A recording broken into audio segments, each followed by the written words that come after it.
In 1976, a car came along that changed a lot, apparently. Although, contrary to popular belief, the original Golf wasn't the first hatchback, and the GTI, all 81 kilowatts of it, wasn't the first hot hatch. What it was, though, was the first small practical car that offered real performance, and it sparked an arms race that's now the better part of 3 decades old.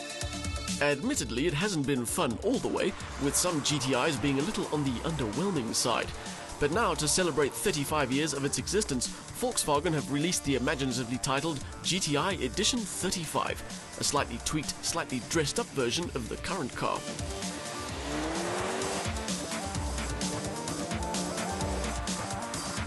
Slightly being the operative word. There are only subtle differences between this car and a bog standard GTI. There are extra winglets on the front bumper. There are 35 badges and black plastic mirror caps that are barely noticeable on our test car. It's got custom 18-inch wheels, and at the back, LED taillights. All of which make this car, already blessed with some stealthy design, even more ominous.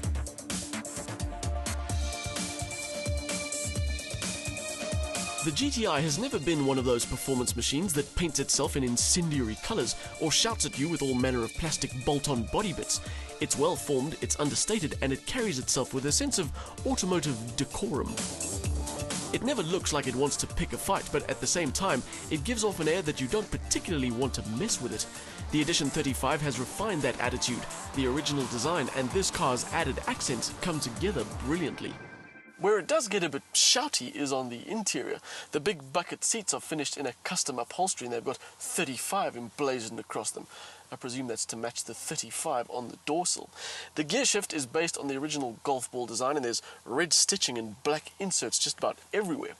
And if describing all of that makes it sound a little cheesy, well, in reality, it surprisingly isn't. If anything, this interior draws you into the driving experience.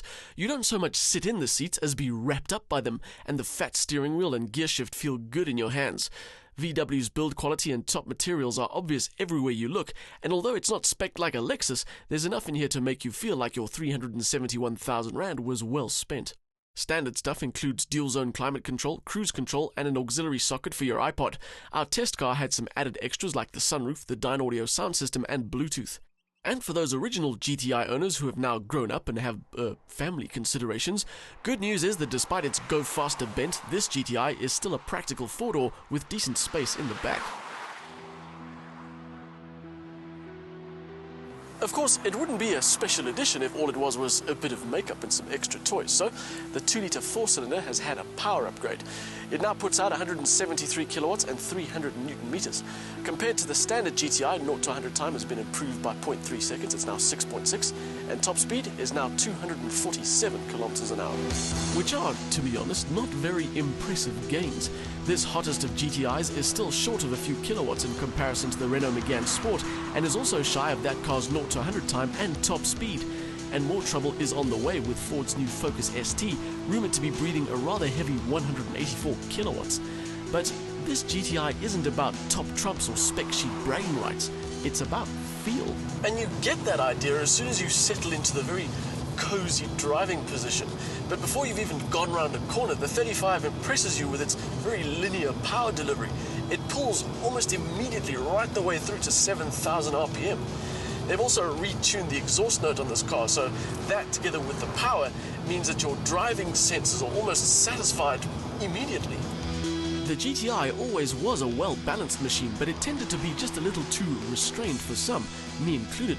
Before, I would quite happily ditch the venerable GTI for that Renault Megane Sport I was talking about earlier, but now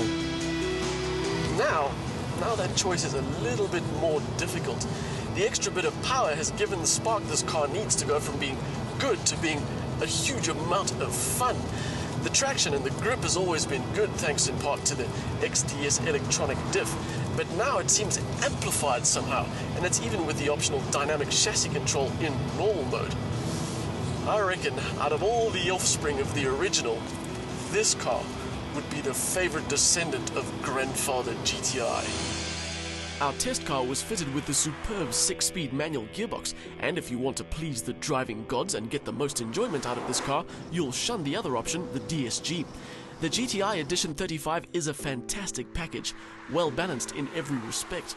Styling that says a lot without showing off, an interior that divides comfort, practicality and involvement into equal piles, and a drive that's comfortable for those times when you're stuck in traffic, and an absolute joy when you're not.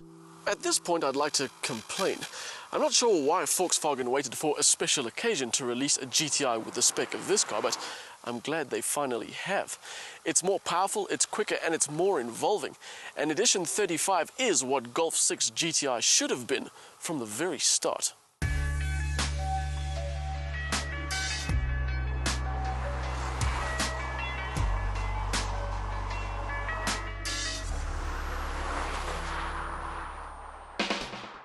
The GTI badge might be familiar, but this special edition gets more muscle and more torque, together with a slick 6-speed gearbox. The extra go, a bespoke interior and a superbly sorted chassis make for a truly great drive, but even in this, guys, it faces some stiff competition.